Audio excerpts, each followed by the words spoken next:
Good evening to all of you. मैं कौशल गुर्जर फिर रुद्राक्ष academy में आपका स्वागत करता हूं और आज हम बहुत ही अच्छा जीएस का कंटेंट लेके आए हैं। आप ज़्यादा से ज़्यादा वीडियो को शेयर करें, चैनल को सब्सक्राइब करें और वीडियो को लाइक भी करें। चलते हैं सीधे वीडियो की तरफ। इसमें आज RBI reserve bank of India के बारे में जानेंगे, डिटेल से बिल्कुल जानेंगे। क्वेश्चन कोशिश पूरी है, क्वेश्चन बाहर नहीं जाएगा, करंट भी दूंगा इसमें। चलते हैं वीडियो की तरफ। इसका पूरा नाम रिजर्व बैंक ऑफ इंडिया है, सभी को पता है। यह भारत का केंद्रीय बैंक है। यह क्वेश्चन बना हुआ है। बैंकों का बैंक किसे कहा जाता है? तो बैंकों का बैंक आरबीआई को कहा जाता है। Indian father of bank RBI को कहा जाता है। सभी बैंकों का हेड जो रहता है, आपने स्कूल देखा होगा, हेड मास्टर प्रमुख जो रहते हैं, प्रिंसिपल। सभी बैंकों का हेड उसी प्रकार आरबीआई रहता है। और विदेशी मुद्रा को, ये क्वेश्चन बना है कि विदेशी मुद्रा को भारत में कौन रखता है? विदेशी मुद्रा जैसे कि डॉलर हुई, एन हुई, तो इनको कौन रखता है? तो विदेशी मुद्रा को रखने वाला बैंक कौन सा है, ये पूछा गया क्वेश्चन है। SSC CHSL। सभी डाटा आपको देता हूँ, बहुत तरीके से तैयार करता हूँ। आप थोड़ा बस वीडियो को शेयर किया करें, मज़ा आ जाएगा, जिससे और भी छात्र एडवांटेज ले सकें। चलते हैं, विदेशी मुद्रा को रखने वाला बैंक कौन सा है? आरबीआई है। आरबीआई की स्थापना हुई थी, रिजर्व बैंक ऑफ इंडिया की स्थापना 1 अप्रैल 1935 को, ये याद रखना। और इसकी स्थापना जो हुई थी, ये आयोग पूछता है तो हिल्टन यंग आयोग द्वारा, ये आयोग याद रखना, हिल्टन यंग आयोग द्वारा भारतीय रिजर्व बैंक अधिनियम 1934 के तहत आरबीआई की स्थापना 1 अप्रैल 1935 को की गई। इसका पहला मुख्यालय जो बनाया गया कोलकाता था, याद रखना। जब इसकी स्थापना हुई मुख्यालय कोलकाता था और वर्तमान में इसका मुख्यालय मुंबई है। आरबीआई की ब्रांच हैं 4 और 4 जगह भारत में हैं इसकी शाखाएं, मुंबई, कोलकाता, दिल्ली और चेन्नई, याद रखना। आरबीआई का लोगो ये पूछा गया है, ग्रुप डी में आया था, पाम ट्री, ये पूछा गया था, ताड़ का वृक्ष। आरबीआई के लोगों में कौन सा वृक्ष है? नीम का है, पीपल का है, ताड़ का, ये पूछा गया, ग्रुप डी में क्वेश्चन था। तो इसमें जानवर की बात की जाए, बंगाल टाइगर आता है, पाम ट्री आता है, ये आप देख रहे होंगे आरबीआई के लोगों में। धीमे धीमे आपको बहुत अच्छा कंटेंट दूंगा। बात की जाए, आप बताएं कमेंट बॉक्स में आपको जीएस कैसा लग रहा है। आरबीआई के प्रथम गवर्नर कौन थे? तो आरबीआई के प्रथम गवर्नर सर ऑसबॉर्न स्मिथ थे। ये कहाँ के थे? ये ब्रिटेन के थे। जब 1935 में आरबीआई की स्थापना हुई थी, तब आप जानते हैं भारत में अंग्रेजों का शासन था, तो ऑसबॉर्न स्मिथ ये ब्रिटिश के थे और ये आरबीआई के प्रथम गवर्नर थे। सर की उपाधि, सर जिसके नाम के पहले लगता है उसको नाइटहुड की उपाधि दी जाती है, याद रखना, मिल चुकी होती है। आरबीआई के स्वतंत्र भारत के प्रथम भारतीय आरबीआई गवर्नर जो थे वो सीडी देशमुख थे, याद रखना। ये एसएससी में बहुत बार पूछा गया है, एक बार सीपीओ में आया था। वर्तमान में आरबीआई के 25वें जो गवर्नर हैं अभी, ये प्रेजेंट में है, शक्तिकांत दास हैं। इससे पहले 24वें जो थे उर्जित पटेल थे, याद रखना। आरबीआई का राष्ट्रीयकरण जो हुआ 1 जनवरी 1949 को हुआ और उस टाइम आरबीआई के गवर्नर सीडी देशमुख थे। आरबीआई के गवर्नर की जो नियुक्ति करते हैं वो प्रधानमंत्री करते हैं। वर्तमान में कौन है? नरेंद्र दामोदर दास मोदी। आरबीआई के गवर्नर का कार्यकाल जो रहता है, ये पूछा गया है, तो कार्यकाल जो रहता है वो 3 वर्ष का रहता है। और याद रखना, इनका वेतन 2.5 लाख रहता है, 2 लाख 2.5 लाख, याद रखना। आरबीआई का एक मुख्य गवर्नर होता है, अभी कौन है? शक्तिकांत दास हैं। 4 डिप्टी गवर्नर उप गवर्नर कहा जाता है? ये क्वेश्चन बना है, बहुत प्यारा क्वेश्चन है। भारत के एकमात्र ऐसे प्रधानमंत्री जो आरबीआई के गवर्नर रहे थे। तो हम जानते हैं भारत के एकमात्र ऐसे प्रधानमंत्री मनमोहन सिंह थे जो आरबीआई के गवर्नर रहे थे। और एक क्वेश्चन भी बना है कि भारत के पहले सिख प्रधानमंत्री कौन थे? तो आंसर होता है मनमोहन सिंह जो थे वो भारत के पहले सिख प्रधानमंत्री थे। अब पूछता है आरबीआई का लेखा वर्ष जो रहता है वो क्या रहता है? तो 1 जुलाई से 30 जून तक आरबीआई का लेखा वर्ष रहता है। बहुत प्यारा क्वेश्चन है। पूछता है भारत में जो मॉनेटरिंग पॉलिसी है या मौद्रिक नीति है उसको कौन बनाता है? तो आंसर होता है आरबीआई बनाती है। मौद्रिक नीति को कौन बनाता है? आरबीआई बनाती है। बात की जाए भारतीय मुद्रा नोटों की छपाई के लिए कपास के लते का प्रयोग, इसकी सामग्री का प्रयोग किया जाता है। ये क्वेश्चन पूछा गया था, किसका प्रयोग किया जाता है? रेशम का, जूट का, कपास का। तो याद रखना कपास का। अब आप एक क्वेश्चन बताएंगे अटल किसकी प्रजाति है? ये क्वेश्चन आप बताएंगे, इसका आंसर बताएंगे। चलते हैं सीधे। भारत की मुद्रा क्या है? तो रुपया है। और इसका चिन्ह क्या है? ये है। किसने दिया था? तो इसका चिन्ह जो दिया था उदय कुमार ने दिया था। ये आईआईटी मुंबई के छात्र थे, उदय कुमार ने दिया था। कब दिया था? 2010 में दिया था, याद रखना। और इसको ही क्यों अपनाया गया? तो इसका जो टैग था ये रुपये का टैग है। इसमें आप देख रहे होंगे उदय कुमार ने कहा था कि यह देवनागरी लिपि हिंदी का रा है और इसमें अंग्रेजी अक्षर आरबी आ रहा होगा। देखो आप, ये महसूस हो रहा होगा, कटा हुआ आरबी प्रदर्शित होता है। और मेन रीजन इसका ये था, ये समांतर जो रेखा है उनके बीच में जो रिक्त स्थान है ये भारतीय तिरंगे में थोड़ा प्रदर्शित करती हैं। बहुत अच्छी बात बताई थी उदय कुमार ने, इसीलिए आरबीआई ने इस चिन्ह को लिया था। बात की जाए मुद्रा पर स्वयं का चिन्ह बनाने वाला 5वां देश भारत बन गया था। भारत पहले रुपया कैसे आता था? ऐसे आता था, आपने देखा होगा। अब कैसे आता है? ऐसे आता है। और जब ऐसे आता है तो मजे ही मजे हैं। तो ये 5वां देश बन गया था भारत। इससे पहले अमेरिका, जापान, ब्रिटेन और यूरोप, जैसे यूरोप चलाया था तो ये चिन्ह बनाए थे। जापान की ऐसे एन है तो एन, ये टैग इन्होंने ऐसा बनाया था। डॉलर है, आपने देखा होगा डॉलर का टैग ऐसे ही होता है, ऐसे बन के ऐसे डॉलर लगा होता है। ये अमेरिका का है। ब्रिटेन का आपने देखा होगा पाउंड होते हैं। तो ऐसे ही टैग थे अलग अलग। इसी प्रकार भारत का 5वां ये कैसा है? आर, याद रखना। 1 रुपए के नोट पर, ये बहुत बार पूछा गया है और बहुत बार कंफ्यूज वाला क्वेश्चन है कि 1 रुपए के नोट पर वित्त सचिव के हस्ताक्षर होते हैं। इसका निर्गमन जो करता है वो वित्त मंत्रालय करता है, याद रखना। बहुत बार क्योंकि नोट जैसे ही लगता है तो लालच पाके हम सीधा आरबीआई गवर्नर लगा देते हैं। ये याद रखना, वित्त सचिव के हस्ताक्षर होते हैं। पुलिस में बहुत बार पूछा गया है।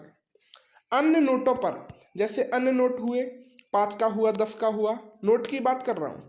नोट है 10 का है, 50 का है, 100 का है, 500 का है, 2000 का है, तो उस पर जो हस्ताक्षर होते हैं वो आरबीआई गवर्नर के होते हैं। और अभी कौन है वर्तमान में?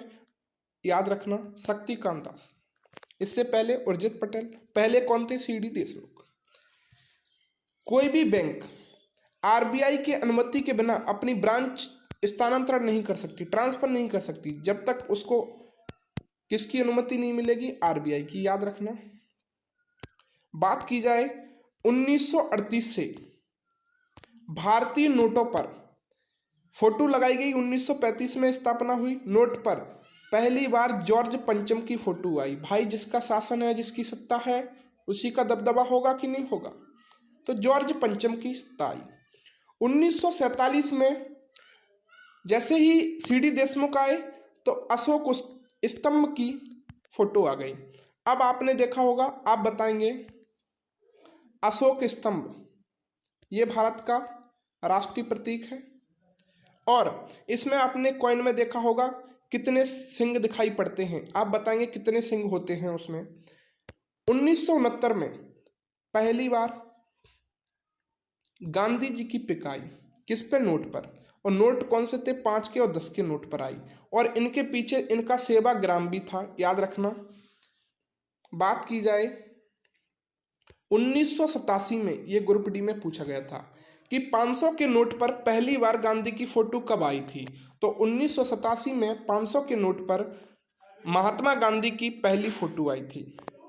1996 में सभी नोटों पर 500 के पे इनकी आ रही थी, फिर अशोक स्तंभ की आ रही थी। लेकिन 1996 पर भारतीय नोटों पर अशोक स्तंभ की जगह महात्मा गांधी इनकी पिक आने लगी, फोटो आने लगी, याद रखना। कब? 1996 से। बापू लीडर बन गए। 2005 से नोट छापने का साल आया, आपने देखा होगा। नोट पर उसकी ईयर होती है, कब छपा? 2018 में। गवर्नर कौन? उर्जित पटेल, ऐसे लिखा होता है। 2020 गवर्नर कौन? शक्तिकांत दास। तो इसी प्रकार 2005 से नोट छापने का साल भारतीय नोटों का प्रारंभ हो गया था। उस टाइम आरबीआई के जो गवर्नर थे वाई बी रेड्डी थे, याद रखना। नोट पर आप साल देखोगे 2010 में आया, 2012 में आया। अब ये क्वेश्चन बना है, नोट पर कुल कितनी भाषाएं होती हैं? तो याद रखना, ऐसा एक पैरा रहता है जिसमें लिखा रहता है मैं धारक को ये भाषाएं लिखी रहती हैं, इतने प्रदान करता हूँ राशि। तो उसमें रुपया लिखा रहता है 100 रुपया। ये भाषाएं यहाँ पे 15 होती हैं और हिंदी और इंग्लिश मिला के कुल जो भाषाएं हो जाती हैं वो 17 हो जाती हैं। ये यहाँ लिखा रहता है रुपया, 10 रुपया। जैसे 2010 का है तो 10 का नोट है, 10 रुपये 10 रुपये, ऐसे ये 15 भाषाओं में रहता है साइड से। और वैसे 2 भाषाएं और होती हैं, कुल मिला के कितनी भाषाएं? 17 भाषाएं, याद रखना। अब ये क्वेश्चन बने हैं, 2000 का नोट दिख रहा होगा आपको। बहुत से तो ये सोच रहे होंगे मेरी पॉकेट में आ जाए, मैं भी सोच रहा हूँ लेकिन नहीं हो सकता। चलते हैं, तो ये 2000 का नोट आपको दिख रहा होगा, आरबीआई के गवर्नर का हस्ताक्षर होगा इस पर। इसका कलर किस प्रकार का है? मुद्रा के बारे में भी बहुत क्वेश्चन आए, आप देख लो। तो पिंक कलर का है। सिग्न क्या है? ये प्रतीक, ये बहुत पूछा गया इसीलिए मैं इसको लाया हूं। मंगलयान है, याद रखना। और इसकी ये भी पूछी गई है लंबाई चौड़ाई कितनी है? तो 66 mm की इसका क्या है? चौड़ाई है, ये 66 का। और लंबाई जो है वो 166 mm है, याद रखना। सभी में 66 चलेगा। चौड़ाई आप देखते रहना, बिल्कुल सिंपल है। 2000 का 166 mm क्या हो गई? लंबाई। कलर पिंक है। सिग्न क्या है? मंगलयान का है। बात की जाए 500, तो 500 की बात की जाए, ये भी अच्छा है बहुत। लॉकडाउन में तो 1 महीने काम आएगा मेरे तो। कलर क्या है? स्टोन ग्रे है। पिक किसकी है? सिग्न किसका है? तो रेड फोर्ट, लाल किला है। देखो आप देख रहे होंगे, लाल किला है ये। और मैंने बताई थी चौड़ाई कितनी है, यही 66 है। और लंबाई कितनी है? तो 166 से 16 कम हो गई, 150। 2000 के में कितना था? 166। 66 इंटू 166, 66 इंटू 150। 200 की बात की जाए, ये नोट आप देख रहे होंगे 200 का, नहीं दिख रहा है, अब दिखेगा आपको। कलर कैसा है? ब्राइट येलो है। सिग्न किसका है? सांची स्तूप है। ये कहाँ है सांची स्तूप? तो ये एमपी में है, याद रखना, मध्य प्रदेश में है। और इसे यूनेस्को विश्व धरोहर में सांची स्तूप को शामिल कर लिया गया था। कितनी लेंथ फिर? ये 66 है। चौड़ाई 140। 500 की कितनी थी? 150। 2000 की कितनी थी? 166। इसकी कितनी है? 140। आगे बात की जाए, क्या है सांची का स्तूप? 100 रुपये। कलर कैसा है? लेवेंडर, ग्रीन ब्लू भी बोल सकते हैं। सिग्न क्या है? रानी की बाग, कहाँ है? गुजरात, ये पूछा गया है। रानी की बाग किस राज्य में है? गुजरात में है। ये आप देख रहे होंगे, रानी की बाग है। क्या है? 66 mm चौड़ाई है। 142 क्या है? लंबाई है, याद रखना। 166, 150, 500 के पे, 140, 200 रुपये के पे, और 100 वाले पे कितना है? 142 में। बात की जाए 50, तो कलर कैसा है? ब्लू कलर है। सिग्न हम्पी, कर्नाटक में है, याद रखना। कहाँ है? कर्नाटक। कर्नाटक का रत्न मैसूर को कहा जाता है, वो ही है। देखो आप, चौड़ाई 66 है। और ये लंबाई लेंथ जो है वो कितनी है 135 mm है। याद रखना 166 2000 के पे था, 500 के पे 150 था, 140 200 और 142 100 135 50। बात की जाए 20 तो ये आप देख रहे होंगे एलोरा केव है। केव बोलें तो गुफाएं कहाँ है, ये महाराष्ट्र में है। इन्हीं को भी यूनेस्को विश्व धरोहर में शामिल किया गया है। येलो है आप देख रहे होंगे। यहाँ से आपकी लेंथ और ब्रेथ दोनों कम हो जाते हैं। 66 चल रहा था, 63 129 याद रखना 20 वाले में। 10 का ये है चॉकलेट ब्राउन है। कोणार्क है सिग्न 63 इंटू 123 है। सभी देख रहे होंगे 63 mm into 123 chocolate brown. Konark कहाँ सूर्य मंदिर है कोणार्क का, उड़ीसा है। उड़ीसा का पुराना नाम कलिंग है। 1 अप्रैल को कलिंग दिवस मनाया जाता है। अब करंट से रिलेटिव बात करते हैं। ये पूछे गए हैं जितने भी मैंने बताए हैं याद रखना। 10 का जो कोणार्क एलोरा हम्पी कर्नाटक 50 के पे 100 के पे जो है वो क्या है रानी की बाब का सिग्न है। 200 पे क्या है सांची का स्तूप है। 500 रेड फोर्ट है। 2000 पर मंगलयान है।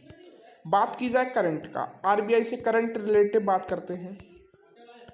आरबीआई ने पब्लिक क्रेडिट रजिस्ट्री की स्थापना 2018 में की। इसको पीसीआर रजिस्ट्री बोला गया था, पब्लिक क्रेडिट रजिस्ट्री 2018 में। वर्ष 2019 में आरबीआई ने घोषणा की कि कोई भी बैंक असफल ट्रांजैक्शन या बैलेंस इंक्वायरी पर शुल्क नहीं लेगा। ये 19 में घोषणा की गई थी। आप देख रहे होंगे एटीएम जब हम यूज करते हैं 3 बार हो जाता है, 3 से अधिक होता है तो उस पर क्या है शुल्क लगने लगता है। तो आरबीआई ने घोषणा की थी कि कोई भी बैंक असफल ट्रांजैक्शन, जब पैसे नहीं निकलते हैं, आप समझ सकते हैं जब हमारे पास खाक भी नहीं होगा तो पैसा कहाँ से निकलेगा, तो बैलेंस इंक्वायरी करें या फिर हम तो कोई भी शुल्क नहीं लगेगा। याद रखना। फिर भी मस्ती के लिए एटीएम चले जाते हैं हवा खाने। भारत सरकार ने, ये याद रखना बहुत अच्छा लेटेस्ट करंट का क्वेश्चन है आरबीआई से रिलेटिव। भारत सरकार ने स्थापित अंतर्राष्ट्रीय वित्तीय सेवा केंद्र प्राधिकरण की स्थापना कब की? 29 अप्रैल 2020। हम कोविड में हैं, लॉकडाउन में, उसी टाइम आरबीआई ने स्थापना की है अंतर्राष्ट्रीय वित्तीय सेवा केंद्र। ये याद रखना कहाँ की, इसका मुख्यालय जो है गुजरात के गांधीनगर में है। याद रखना गुजरात के गांधीनगर में। किसका? अंतर्राष्ट्रीय वित्तीय सेवा केंद्र किसने स्थापना की? आरबीआई ने। कब की? 29 अप्रैल 2020 को। कहाँ की? इसका मुख्यालय गुजरात के गांधीनगर। हाल ही में 1 अप्रैल 2020 को आरबीआई ने अपना स्थापना दिवस मनाया। जाहिर सी बात है 1 अप्रैल 1935 को, 1 अप्रैल 1935 को इसकी स्थापना हुई थी, तो स्थापना दिवस अभी मनाया है। आरबीआई ने 16 दिसंबर 2019 को नेफ्ट की सुविधा, ये नेफ्ट की सुविधा थी, national electronic fund transfer, national electronic fund transfer, यही है नेफ्ट, ये जारी की है। और यह सेवा याद रखना ये 24/7 के लिए, मतलब 24 घंटे के लिए याद रखना जारी की है। पहले क्या था, आरबीआई जितने समय के लिए कार्य रहता था उतने ही समय के लिए ये सुविधा उपलब्ध रहती थी, लेकिन 16 दिसंबर 2019 से ये नेफ्ट का फुल फॉर्म क्या है? नेशनल, ई से इलेक्ट्रॉनिक, ऐप से फंड, टी से ट्रांसफर, सुविधा जारी की है। कितने समय के लिए? 24/7 याद रखना। 6 मई 2020 को आरबीआई ने सीकेपी सहकारी बैंक है ये, और इसका लाइसेंस रद्द कर दिया गया है। बड़ी दुखद सूचना है इस बैंक के लिए। याद रखना आरबीआई ने सीकेपी सहकारी बैंक का। आगे अगली बैंकों का वीडियो लेके आऊँगा जिसमें एसबीआई सभी बैंकों डिटेल से होंगी। आप बताएं वीडियो आपको कैसा लगा, और मेरे प्रश्न का आंसर भी बताएं कमेंट बॉक्स में। आज के लिए इतना भी। Thank you to all of you.